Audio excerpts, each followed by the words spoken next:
সেদিনের পর থেকে আমি আমার স্বামীর জন্য অপেক্ষা করতাম না। তবুও মাঝে মাঝে মনে হতো কোনো একদিন সে আমাকে নিতে আসবে, কোনো একদিন আমার শ্বশুর শাশুড়ি তাদের ছেলের বউর অভাব বোধ করবে। কিন্তু দিনের পর দিন চলে যায়, এমন দিন আমার জীবনে আসে না। আমার একাকিত্ব জীবনে বিতৃষ্ণা চলে আসে। আমি চাকরির জন্য ঠিকমতো পড়তে পারতাম না, আমার বাচ্চাটার জন্য। এক সময় বুঝতে পারলাম আমাকে এগিয়ে যেতে হলে কষ্ট সহ্য করতে হবে। আমি আমার ছোট বাচ্চাটাকে বিছানায় শুইয়ে মনের ভিতর হাজারো কষ্ট চেপে রেখে পড়তে বসতাম। যখন দেখতাম বাচ্চাটার কান্না বেরিয়ে চলছে, তখন আমি পড়া থেকে উঠে তার কাছে চলে যেতাম তার কান্না থামানোর জন্য। এক সময় এটাও বুঝতে পারলাম আমার ভাইরাও কেন জানি আমাকে আর আমার সন্তানকে নিয়ে কিছুটা বিরক্ত হবারই কথা। কারণ কোনো ভাই হয়তো চাইবে না তার বোন তাদের বাসায় সারা জীবন থাকুক। আমার অবস্থাটাও ঠিক তেমন। আমার স্বামী আমাকে ছেড়ে দিয়েছে, হয়তো আর কখনো আমাকে তার কাছে নিয়ে যাবে না। মাও কেন জানি আমার সন্তানটাকে খুব বেশি ভালোবাসতে পারে না।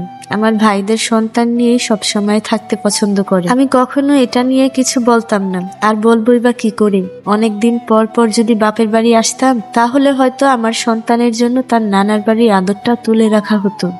কিন্তু যেখানে সবসময় নানা বাড়িতেই পড়ে থাকতে হয়, সেখানে এর থেকে বেশি কি আশা করা যায়। একটা বছর কেটে গেল, আমি একটা ভালো চাকরি পেলাম না। অনেক পড়ালেখা করার পরও সরকারি চাকরি নামক সোনার হরিণ খুব কাছাকাছি গিয়েও খালি হাতে ফিরতে হয়েছে আমাকে। তবুও আমি হতাশ হলাম না। কিন্তু সেদিন মা আমাকে আড়ালে ডেকে নিয়ে বলল, তোর জন্য একটা ছেলে দেখেছে তোর ভাইরা। কতদিন আর এইভাবে একা একা জীবন কাটাবি বল? তোরও তো একটা জীবন আছে, তোর ভবিষ্যৎ আছে। তখন আমি মাকে বললাম, আমাকে নিয়ে তোমাদের এত চিন্তা? আমাকে আর আমার সন্তানকে কি দুবেলা খাবার দিতে তোমাদের খুব বেশি সমস্যা হচ্ছে?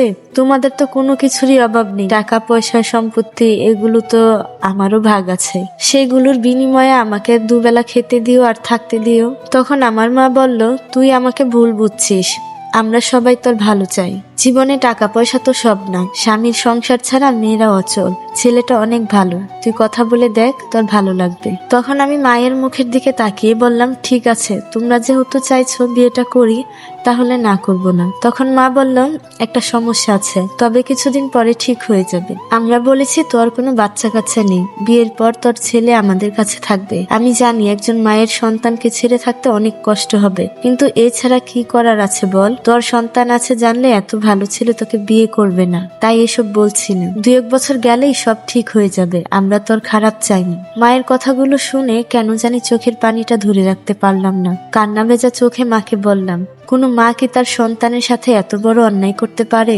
আমার জন্য আমার সন্তানটা তার বাবার আদর থেকে বঞ্চিত হচ্ছে। এখন আমি যদি ওকে রেখে চলে যাই, তাহলে কি ওর মন থেকে বাবা মায়ের প্রতি শ্রদ্ধা উঠে যাবে না? সে তো কষ্ট পাবে। তোমরা যেমন আমার খারাপ চাইতে পারো না, তাহলে আমি আমার সন্তানের খারাপ চাইবো কি করে? আমাকে বিয়ে করার আগে আমার সন্তানকে আগে মেনে নিতে হবে। যে আমার সন্তানকে মেনে নিবে, আমি তাকেই বিয়ে করব। তাছাড়া আমাকে বিয়ে দেওয়ার কথা ভুলেও বলবে না। আমার সন্তানের জন্য আমি পৃথিবীর সব সুখ বিসর্জন দিতে পারি। আমার মা সেদিন আমার দিকে তাকিয়ে কোনো কথা বলতে পারেনি, কারণ তিনিও একজন মা। তারপরে আমার সন্তান ধীরে ধীরে বেড়ে উঠতে থাকেন। একসময় আমি প্রথমবারের মতো আমার সন্তানের মুখ থেকে মা ডাক শুনি। সেদিন আমি আমার ছেলেটাকে জড়িয়ে ধরে অনেক কেঁদেছিলাম, কারণ সেদিন আমার সন্তানের মুখ থেকে মা ডাক শুনি, সেদিন আমি বেঁচে থাকার মতো কিছু একটা করতে পারি। অনেক কষ্ট সহ্য করার পর আমি একটা চাকরি পেয়ে যাই। আমার বাবা মার বাড়িতে কোনো অভাব ছিল না, তবুও কেন জানি বেঁচে থাকার জন্য নিজেদের চাহিদা পূরণ করতে পারতাম না। কখনো ইচ্ছে করে কেউ কিছু দিত না, তারা ভাবতো 3 বেলা খেতে দিচ্ছি, থাকতে দিচ্ছি, আর কি চাই। অথচ দুজন মানুষ বেঁচে থাকার জন্য থাকা খাওয়া বাদে আরো কত কিছু লাগতো, আমি সেগুলোর অভাব ভোগ করেছি। তাই চাকরিতে জয়েন করার পরের দিনই আমি আমার আপনজনদের থেকে দূরে সরে যাই। আমার চাকরিতে জয়েন করতে অনেক সময় লেগে যায়, তাই চাকরি হওয়ার পরেও অনেকদিন বাবা মায়ের কাছে থাকতে হয়েছে। সেই জন্য চাকরিতে জয়েন করার আগের দিনই আলাদা একটা বাসা নিই। আমি যখন চাকরিতে জয়েন করি, তখন আমার ছেলের বয়স 3 বছর। 3 বছরের একটা ছেলেকে রেখে অফিস করাটা যে কতটা কষ্টের, কতটা যন্ত্রণার, সেটা শুধু একজন মাই উপলব্ধি করতে পারবে। কিন্তু এছাড়া আমার কোনো উপায় ছিল না। কাজের মেয়ের কাছে রেখে অফিসে চলে যেতাম। এসে যখন কোলে নিতাম, তখন ভিতরটা জড়িয়ে যেত। এভাবে আরো 2টা বছর কেটে গেল। আমার ছেলের বয়স তখন 5 বছর। আমি বুঝতে পারলাম আমার বেঁচে থাকার জন্য আমার ছেলেটাই যথেষ্ট, আর কাউকে দরকার নেই। স্বামী, সংসার, বাবা, ভাই, মা, কাউকেই দরকার নেই। হঠাৎ করে একদিন আদনান আমাদের বাসায় এসে বসে আছে। আমি তখন অফিসে ছিলাম। বাসায় এসে যখন তাকে দেখলাম তখন খুব বেশি অবাক হলাম না, কারণ আমি তাকে অনেক আগেই এই মানুষটার অপেক্ষা করা ছেড়ে দিয়েছি। আমাকে দেখা মাত্রই আদনান উঠে দাঁড়ালো। অনেক কথা হলো তার সাথে। আমি তার কাছে জানতে চেয়েছিলাম কেন সে আমার কাছে আসেনি। সে কোনো উত্তর দিতে পারেনি। বুঝতে পারলাম সে আমাকে আর আমার ছেলেকে নিতে এসেছে। তখন কি বলবো কিছু বুঝতে পারলাম না। নিজের অজান্তেই বললাম, তুমি যদি দীর্ঘ 5টা বছর একাকিত্বের স্বাদ নিয়ে আবার আমার কাছে ফিরে আসতে, তাহলে আমি হয়তো তোমাকে গ্রহণ করে নিতাম।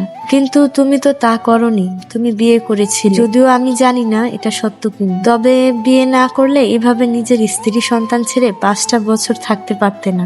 আর সবচেয়ে বড় কথা, আমি আমার ছেলেকে সবসময় বলে এসেছি তার বাবা নেই। তার বাবাও আমি, তার মাও আমি। আমি আমার ছেলেকে কখনো মিথ্যা বলতে শিখাইনি। আমি চাই সে যেটা জানে সেটাই যেন সত্যি হবে। আমার কথাগুলো আদনান শুনে কিছু আর বলল না। আমার ছেলেকে ঘুমন্ত অবস্থায় দেখে দুঃখে মনে চলে যায়। আমার খুব ইচ্ছে করছিল তাকে বলতে, তুমি থেকে যাও, কিন্তু আবার মনে হলো কাউকে কথা দিয়ে কথা রাখা উচিত।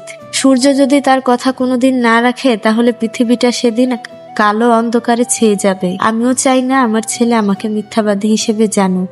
গল্পটি এখানেই সমাপ্ত হলো। গল্পটি আপনাদের কাছে কিরকম লেগেছে অবশ্যই কমেন্ট করে জানাবেন এবং ভিডিওটি বেশি বেশি শেয়ার করবেন। এই গল্প থেকে অনেক কিছু শেখার আছে। এই গল্প থেকে বলবো, আমাদের মেয়েদেরই উচিত অনেক কিছু মানিয়ে নিতে। একটা সংসার করতে গেলে আমাদের মেয়েদের কোনো জেদ করা যাবে না। স্বামী, সংসার এবং সন্তানের সুখের জন্য অনেক মেয়ে অনেক কিছু স্যাক্রিফাইস করে। এরকম জেদ ধরে যে মেয়েরা নিজের ইচ্ছাটাকে প্রাধান্য দিবে, সে যত কষ্টই করুক না কেন, সে সংসারের সুখ শান্তিটা আর পাবে না। সুন্দর একটা সংসার করার জন্য আমাদের মেয়েকে অনেক কিছুই মেনে নিতে হয়, মানিয়ে নিতে হয়, অ্যাডজাস্ট করতে হয়। তাহলে না একটা সুন্দর সুখী পরিবার হয়।